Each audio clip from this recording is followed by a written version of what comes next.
राज्यातल्या सर्व शेतकऱ्याला सांगू इच्छितो की राज्यामध्ये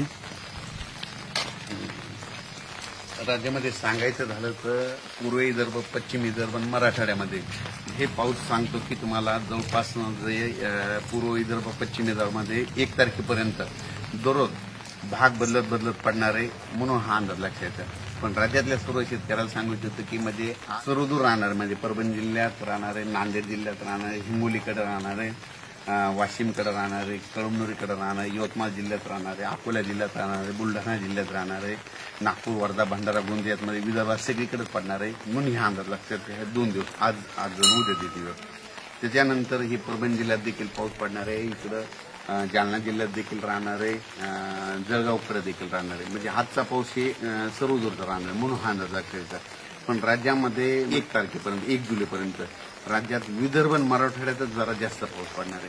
सांगायचं झालं तर तुम्हाला सांगतो विदर्भामध्ये 6-5-11 जिल्ह्यात आणि मराठवाड्यात म्हणजे हे दररोज वेगवेगळ्या भागात पाऊस पडणार आहे 1 तारखेपर्यंत। म्हणजे 26, 27, 28, 29, 30 आणि 1 जुलैपर्यंत दररोज वेगवेगळ्या भागात पडणार, दुपारपर्यंत ऊन पडणार, दुपारच्या लगेच पाऊस येणार म्हणून हे लक्षात येतं।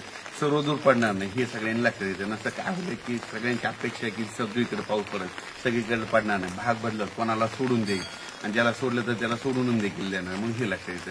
पण राज्यात सांगायचं झालं तर हे पाऊस म्हणजे आता 26-27 म्हणजे 26-27चा पंढरपूरकडे देखील म्हणजे सोलापूर जिल्ह्यात पडणार आहे, पंढरपूरकडे राहणार आहे, नगर जिल्ह्याला देखील पडणार आहे, पण तिकडे असं रिमझिम राहणार, थोडे थेंब येणार आहे, जास्त नाही पडणार।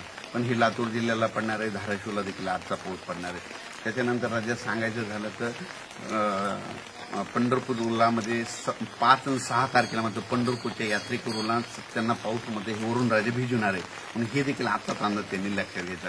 म्हणजे तुम्ही तुमची तयारी ठेवायची, म्हणजे काय झालेलं असं रावट्याची याची तयारी ठेवा, कारण की 5-6 तारखेला म्हणजे पंढरपूरकडे पाऊस येणार आहे म्हणून हे देखील त्यांनी लक्षात घेतलं। पण राज्यात सांगायचं झालं तर राज्यातल्या सर्व शेतकऱ्याला सांगू इच्छितो की राज्यामध्ये म्हणजे पूर्व विदर्भ, पश्चिम विदर्भ म्हणजे ह्या जवळपास किती